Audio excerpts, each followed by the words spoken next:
Bien, sean bienvenidos a esta sesión virtual de Literatura 2 y pues bueno, vamos a proseguir con esta continuación del teatro, ¿no? Ya que vimos cómo surge todo esto, vamos entonces a una pequeña recapitulación de toda esta situación que analizamos la clase pasada, ¿no? Recordemos un poco que tuvo que ver mucho con esta situación de inventar a Baco, de crear a un dios que nos permitiera en este caso hacer todo este, pues, ¿cómo llamarlo, no? Toda esta justificación para este tipo de aspectos.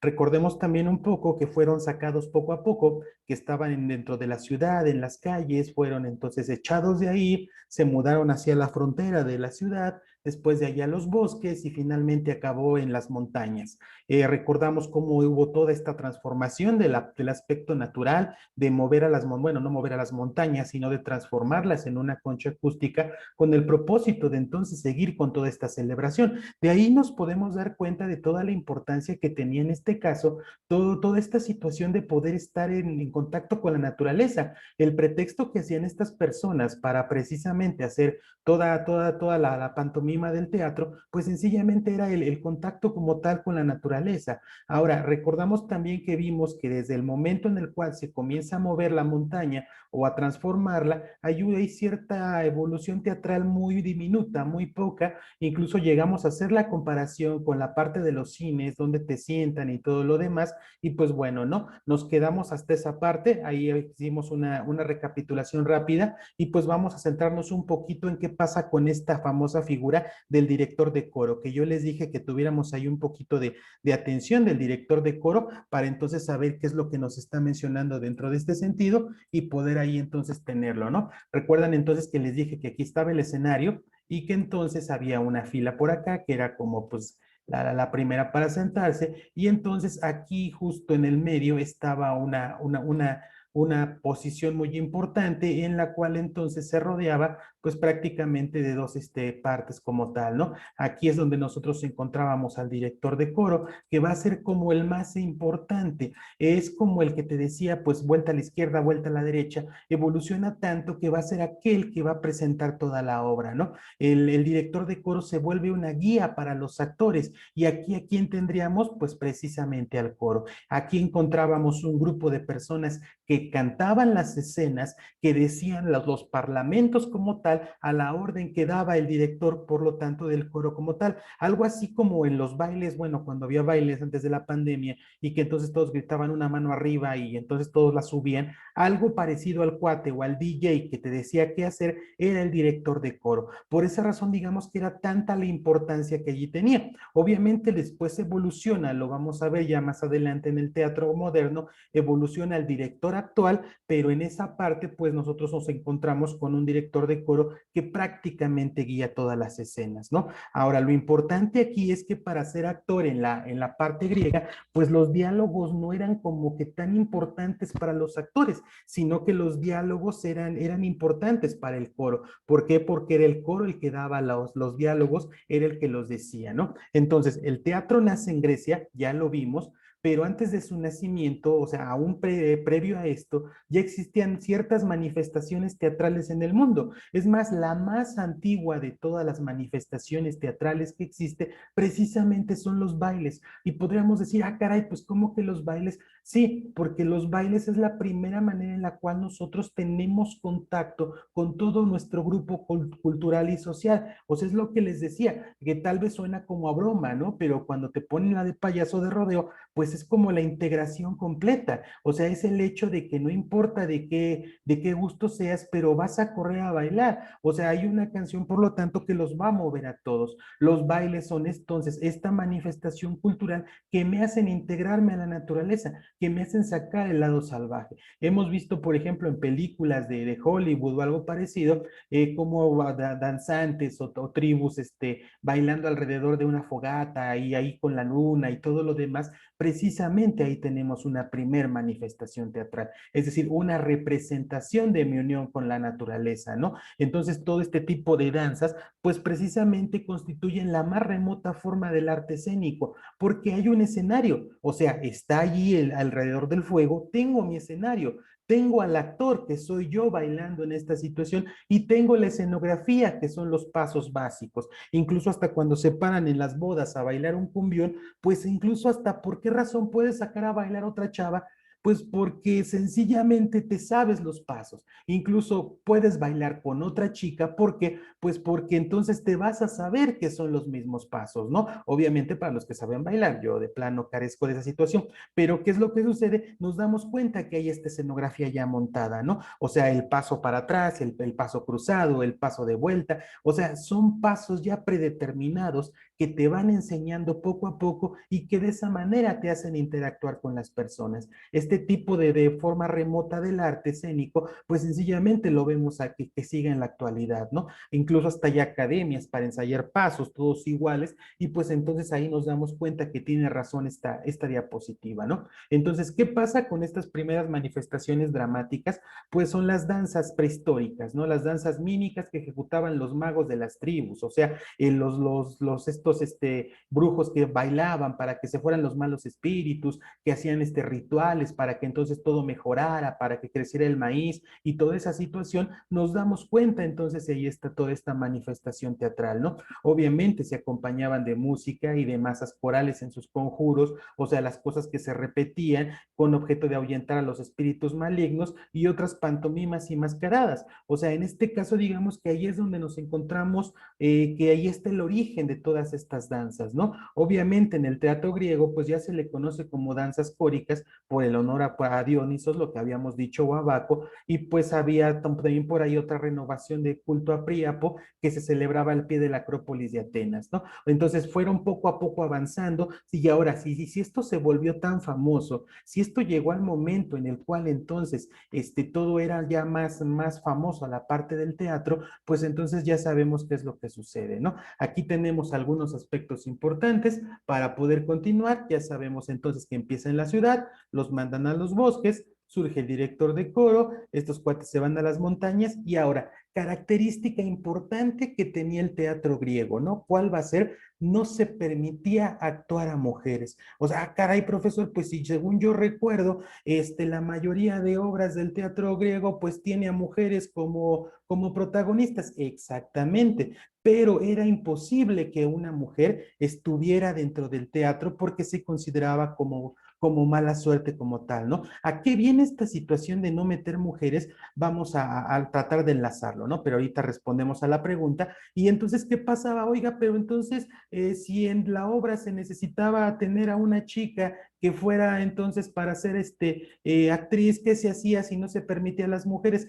Se buscaba a un actor masculino que tuviera rasgos muy femeninos, en este caso tal vez un adolescente, y entonces a él le tocaba sencillamente hacer el papel de mujer como tal. Pero no era tan complicado. ¿Por qué razón? Por lo mismo que la responsabilidad la asumía el coro y el director de coro. Si tú querías ser actor, lo único que tenías era aprenderte los movimientos porque te ponían una máscara al inicio. Si tu papel era en este caso un papel, por decirlo, de una manera cómica, pues tu máscara estaba sonriendo. Si tu papel entonces era una parte trágica, pues entonces tu máscara que te ibas a poner, pues era una máscara triste. De ahí es donde surge el actual logotipo de todos los teatros, una máscara sonriendo, una máscara llorando, y allí es entonces por esa razón el actor se la ponía, salía al escenario y el coro y el director de coro eran los encargados de cantar la parte que les tocaba. Por esa razón no era tan complicado. Entonces, ¿qué es lo que sucede? Si aquí está el escenario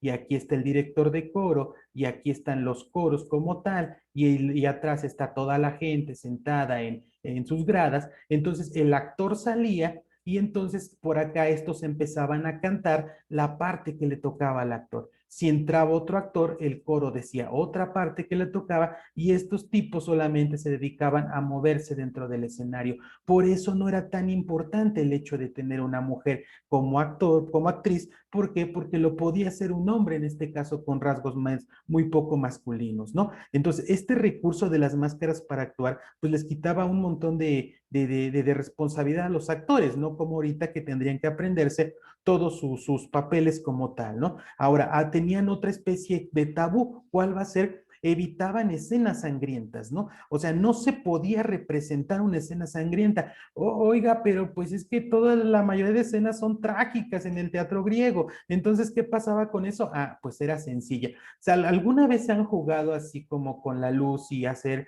conejitos con sus manos o proyectar sombras? Exactamente es como se hacía. ¿Cómo se ponía? Ah, se ponía entonces una tela blanca, o sea, una sábana, tela blanca, se ponía fuego atrás y los actores representaban los asesinatos para que se vieran en la sombra y pues la gente las viera desde sus gradas, ¿no? ¿Por qué razón? Porque el culto a la muerte estaba muy marcado en la cultura griega y por esa razón entonces no se podían representar escenas sangrientas o muertes dentro de esta situación. Ahora bien, el teatro evoluciona tanto, llega a ser tan, pero tan famoso que sencillamente comienzan a darse concursos. ¿A qué me refiero con esto? Se dieron cuenta que iba tanta gente que empezaron a tratar de manejarlo de una manera económica. Obviamente la gente iba a consumir, hacía cosas, todas las situaciones, y pues entonces empiezan a tratar de profesionalizar al teatro, ¿no? ¿A qué nos referimos con esto? Aquí, si nos relacionamos con la parte de por qué razón no había mujeres,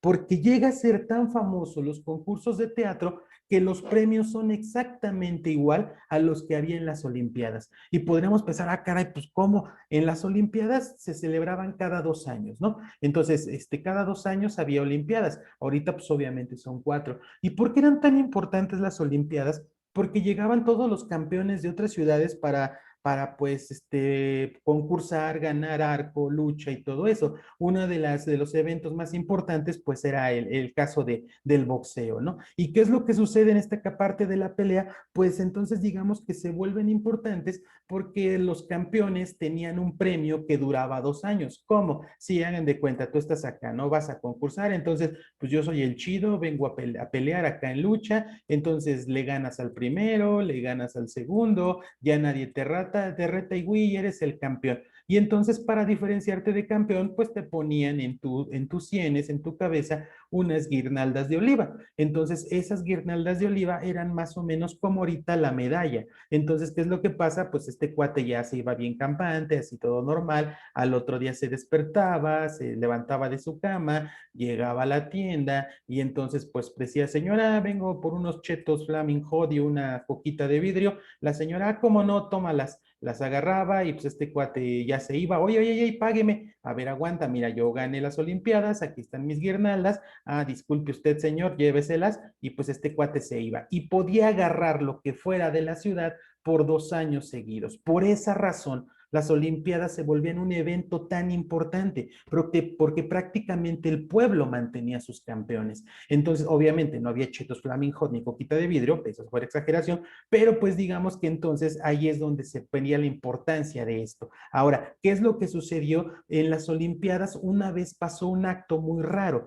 ¿Cuál fue? De que entonces estaba una persona acá, hagan de cuenta de este tipo, entonces vengo a luchar, ¿no? Pero se veía muy raro. O sea, todos lo veían, pues, ah, caray, pues está muy raro, ese luchador está medio raro. Y total, le gana al primero, le gana al segundo, y pues bueno, ¿no? Le gana a todos. Cuando lo van a premiar, pues ya está el podio aquí, o sea, aquí ya tenemos este cuate, está aquí arriba para recibir sus guirnaldas. De repente llega de este lado otra persona, otro hombre, y hey, esperen, esperen, no lo pueden coronar. Y tú, ah, caray, pero pues, ¿por qué si lo ganó limpiamente? Y este cuate dice, no pueden porque esa persona es mi esposa. Ah, no, mano, o sea, qué caray, ¿qué fue lo que pasó? Van, le quitan la ropa y efectivamente el campeón de lucha era mujer. Y entonces no se podía que las mujeres concursaran en ese entonces y desde ese momento todos los concursos olímpicos se hacían desnudos, ¿no? Los hombres tenían que pelear desnudos, por esa razón ven las estatuas del cuate que está lanzando una jabalina que está desnudo, la estatua famosa del discóbolo que va a lanzar un disco está totalmente desnudo, ¿por qué? Porque de esa manera se evitaba entonces que se hicieran trampas y que alguna otra chica ganara por como pasó en esa ocasión, ¿no? Y Entonces, eso nos lleva a que también por ese tipo de aspectos en el teatro no se permitía la entrada de mujeres, ¿no? La participación de las mujeres como tal. Y después de eso, los concursos se hacen tan famosos que llegan personas o empiezan personas a dedicarse a escribir de una manera profesional. O sea, escribían ya solamente, se dedicaban a eso. ¿Por qué? Porque cada año había un concurso de teatro. Y ese concurso de teatro, el ganador, el pueblo lo mantenía un año. Entonces, imagínense, o sea, podías vivir de lo que escribías. ¿Y qué es lo que sucede? Empieza a haber escritores o dramaturgos, que es la manera correcta de llamar a los escritores de teatro, dramaturgos, pues maravillosos, ¿no? O sea, ¿qué es lo que pasa? Pues en este caso empiezan a surgir escritores muy buenos que empiezan a concursar para poder ganar este premio, ¿no? Aquí entre nosotros podemos encontrar, por decir al primero, que en este caso estamos hablando de Esquilo. ¿Qué pasa con Esquilo? Esquilo era un viejito que ya llevaba ganando, vean, ganando 16 años seguidos, o sea, llevar 16 años seguidos el premio, pues imagínate, era súper chido, o sea, ya se había ahí inmortalizado. Entonces, entre sus obras más famosas está La Orestiada y Los Siete contra Tebas, o sea, hay muchas más, pero pues esas son las más famosas, ¿no? ¿Y qué pasa con Esquilo? Ya era tan famoso que ya ganaba desde de cada año y pues de repente los que concursaban pues perdían y cosas parecidas, hasta que de repente se le aparece un chavito de nombre Sófocles y entonces le tumba su racha de 16 años con una obra fenomenal de nombre Edipo Rey. Entonces, esta obra que está considerada incluso por Aristóteles como la mejor obra de teatro que ha existido y que va a existir, pues entonces comienzan allí hacerle como que bulla a esta persona, ¿no? O sea, llega Sófocles, lo tumba y podríamos pensar, ¿no? Bueno, pero ¿qué fue lo importante? ¿Cómo fue esta situación para que pudieran entonces ganar? ¿Qué es Edipo Rey? Vamos a hacer lo siguiente. Edipo Rey es una historia que empieza como todas las demás y que incluso vamos a encontrar que hay cierto paralelismo con el teatro medieval, que es nuestra siguiente semana, pero vamos parte por parte, ¿no? Total, Edipo Rey va a ser entonces la historia de dos reyes, o sea, aquí tenemos un rey, o sea, de esta parte, pues aquí yo soy el rey y obviamente pues tenía su reina, acá toda guapa y bonita, y pues ahí está, ¿no? Eran felices. Y pues como eran felices, el fruto de la felicidad, pues nace un niño, ¿no? Entonces aquí está el niño, ahí todo, ahí lo normal, pero hay un pequeño detalle que el niño nace con sus pies un poco chuecos. Entonces digamos que por esa razón deciden ponerle Edipo, que Edipo significa el de los pies chuecos. Por esa razón ustedes van al podólogo, o sea, para que en este caso estudie los pies. Bueno, ya total, ¿qué es lo que sucede? En aquel entonces, cada vez que nacía un niño tenían que ir a ver al oráculo. ¿Qué cosa era el oráculo? Tal vez lo han visto por algunas películas. El oráculo era una chavita virgen totalmente drogada que la encerraban en una cosa de piedra con solamente un orificio. Hagan de cuenta, ahí estaba esta tipa así todavía diciendo. Entonces, si ustedes iban y le preguntaban algo al oráculo, el oráculo les decía el futuro. Entonces, era común que cada vez que naciera un niño, los padres fueran y entonces le decían por este agujerito, oye, ¿qué va a ser mi hijo? Ponían el oído y el oráculo les decía, ¿no? Te va a ser mariachi. Entonces tenía que ser mariachi de a ley. O sea, no tenías que mover nada. ¿Por qué? Porque el destino siempre se tendría que cumplir. Entonces, pues los reyes van aquí bien contentos, le preguntan al oráculo, oye, ¿cuál va a ser el futuro de nuestro hijo? ¿Va a ser un buen rey? El oráculo les dice, no, no, no, no, a ver, aguanten. Lo que tienes que hacer es matar a ese niño porque va a hacer aberraciones con la mamá y va a matar al papá. Entonces, pues todo se queda, ah, caray, o sea, pues este cuate sí, pues, está muy malo. Entonces, ¿qué es lo que hacen? Le dicen a un sirviente que lo lleve al bosque pues, para que se lo coman los lobos, ¿no? O las bestias de ahí. El sirviente va al bosque, lo deja en el bosque, no se atreve a matarlo como tal. Ahí está Edipo, todo chiquito. Entonces, ¿qué es lo que pasa? Pues según se muere, ¿no? Entonces, pues estos cuates siguen felices. Total, que ya se imaginarán, va pasando una pareja de viejitos, pastores, ven a un bebé, estos cuates ya no tenían hijos, y pues, ¿qué es lo que dicen? Pues vamos a quedárnoslo, ¿no? Total, se quedan con Edipo, Edipo va creciendo creciendo de una forma salvaje. ¿Por qué? Pues porque no tiene contacto con la realidad, no tiene contacto con la sociedad, pero pues se pone bien buenote, ¿no? Acá bien fuertote, o sea, acá todo bien, bien bonito y como los griegos pintan a los héroes, o sea, pues acá músculos en los músculos, ¿no? Entonces era tan fuerte que un día pues el abuelito fallece, ¿no? Pum, se muere. O sea, ya se fue. Y entonces la mamá le dice, oye, Edipo, pues es que tienes que ir al pueblo por comida porque ya no hay. Y este cuate sin caballos ni nada, agarra la carreta, o sea, así con sus manos todas poderosas, y se va al pueblo, ¿no? Así como que con la carreta para llevarla. ¿Qué es lo que sucede? Justo ese día, el rey sale con su carroza acá súper poderosa, ¿no? Hagan de cuenta. Dice, voy a dar un paseo, entonces se sube a su carroza, jalada por muchos caballos, y entonces lleva su guardia de 15 hombres. Aquí hagan de cuenta que van, cada rayita aquí es un soldado, entonces pues van hacia esta dirección, ¿no? El rey obviamente va adentro. Si tomamos la dirección del rey como un vector que va directamente hacia la derecha y que solamente era un camino unidireccional, o sea que uno se tenía que hacer un lado, resulta ser que Edipo va en sentido contrario, es decir, un vector con fuerza lineal hacia la parte de la izquierda. Edipo entonces va aquí. O sea, va aquí con su, carreta, jalándole el solito, pues porque estaba muy mameitor, entonces pues ahí la lleva, ¿no? Entonces se encuentran y un soldado le dice, oye, tú quítate porque va a pasar el rey. Pues este cuate bien salvaje le dijo, pues chido por ti, no me voy a quitar, quítate tú. No, pues que viene el rey, pues me vale 3 hectáreas, quítense ustedes.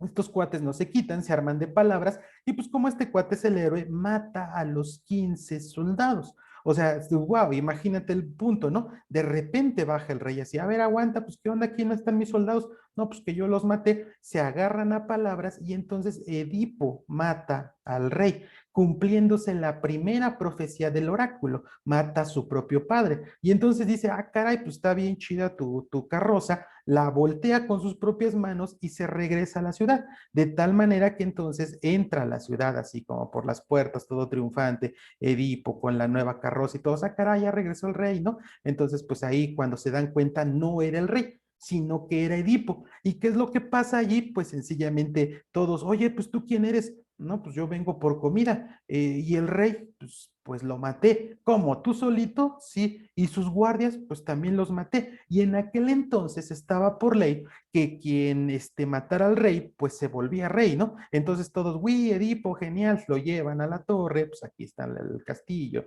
Y entonces lo presentan como el nuevo rey. Aquí está Edipo, aquí todo victorioso, entonces todo su séquito de, wow, sí, el nuevo rey, todo su pueblo acá pidiendo, sí, genial, todo el pueblo alabando al nuevo rey, y total, ¿no? Pasa el momento, y entonces le dice uno de sus sirvientes, oiga señor, como usted es el nuevo rey, pues puede elegir a cualquier chica para que sea su reina. Y este cuate, pues órale, ¿no? A ver, pues está como que más o menos, aquella no. Total, ¿no? Que no le agrada nada hasta que de repente escucha en una esquina que hay una chica llorando. O sea, así con sollozos y todo. Entonces, así como que, qué triste estoy, ahí está llorando. Y Edipo dice, quiero a esa. Y le dice su nuevo sirviente, pero esa es la ex esposa del rey que usted mató. Ah, pues no importa, a mí me late, no sé, hay algo que me llama la atención y quiero a esa de esposa. Entonces van y le dicen que, pues, ¿qué crees? Que ya tienes que casarte con el nuevo rey. Obviamente no podía negarse,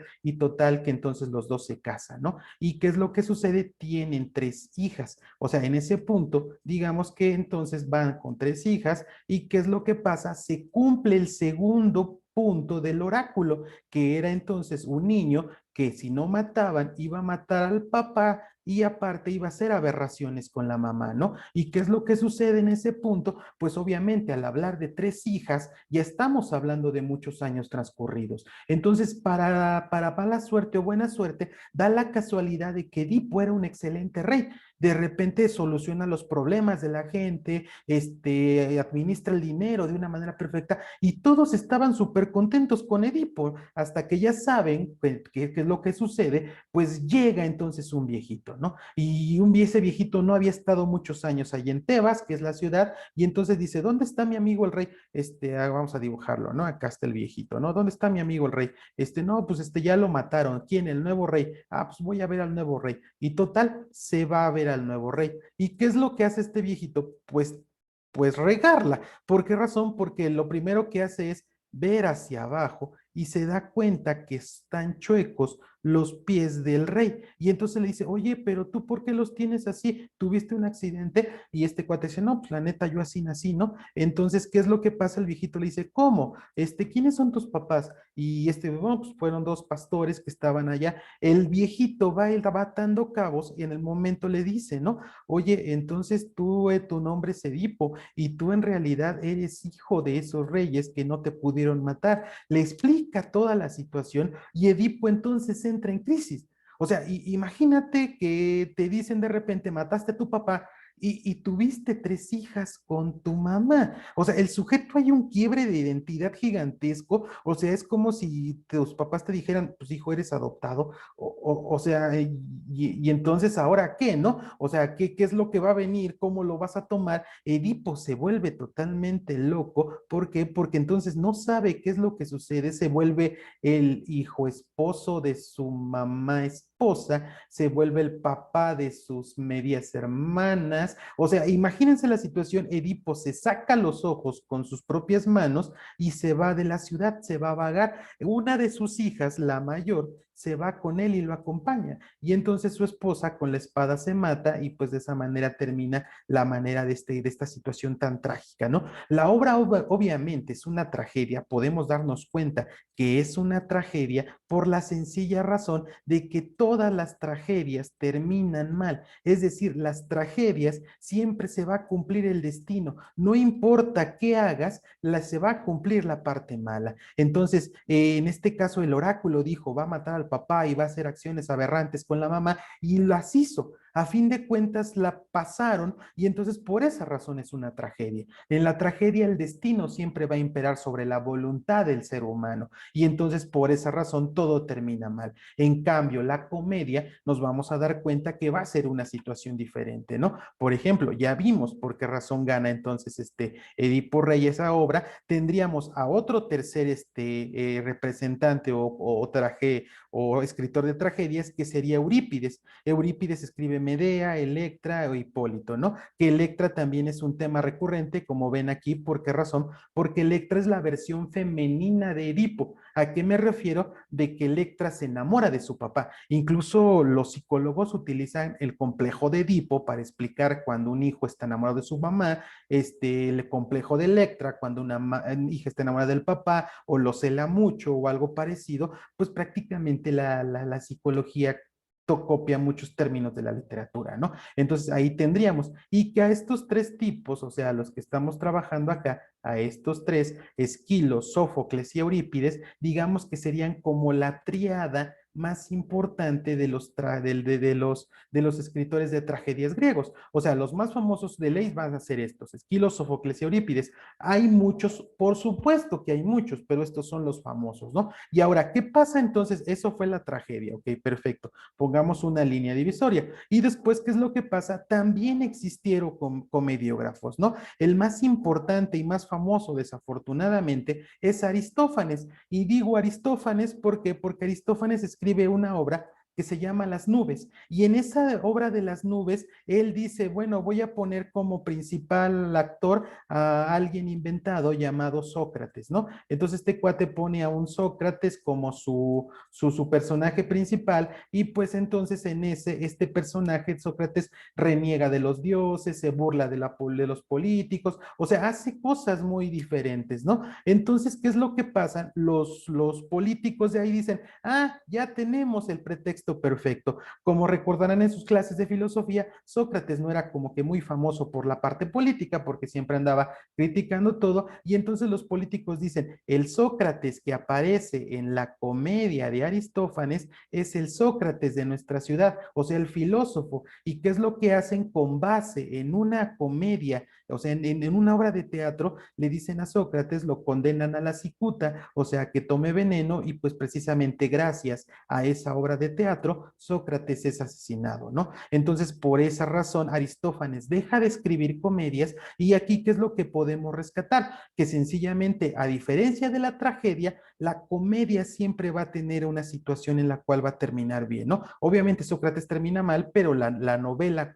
perdón, la comedia de Aristófanes y todas las comedias terminan en un nuevo equilibrio como tal, ¿no? Es decir, si ustedes leen una tragedia, lo que diga al inicio se va a cumplir. Si ustedes leen una comedia, ¿qué es lo que sucede? Se puede cambiar el destino, pueden pasar otras cosas, hay un lenguaje todavía más vulgar en la comedia, incluso el doble sentido prolifera en la comedia y pues ahí podríamos encontrar algunos ejemplos como tal, ¿no? Entonces eran más para chistes políticos, hacían referencias a partes del cuerpo, o sea, como una comedia totalmente tranquila, así como tal, ¿no? Entonces hubo más comediógrafos, por supuesto, estuvo Menandro, estuvo Séneca con el Agamenón, y finalmente cuando fue decayendo esta parte griega, pues vino el Imperio Romano, y en el Imperio Romano el más famoso pues fue Plauto, ¿no? Entonces aquí es donde nos damos cuenta de toda esta situación de la comedia y la tragedia, y pues ahí tendríamos. Entonces, vamos a dejarle hasta aquí para poder entonces cerrar esta parte del ciclo del teatro griego. Nos veríamos la siguiente semana con la parte del teatro medieval. Vamos a ver por ahí algunos detallitos de qué pasaba con el teatro en la época medieval. Y pues bueno, de verdad, muchas gracias por su atención, niños. Es bueno saber que algunos están mandando su trabajo. Eso habla muy bien de ustedes. Y pues bueno, les mando un abrazo. Síganse cuidando mucho. Nos vemos la siguiente semana. Hasta luego.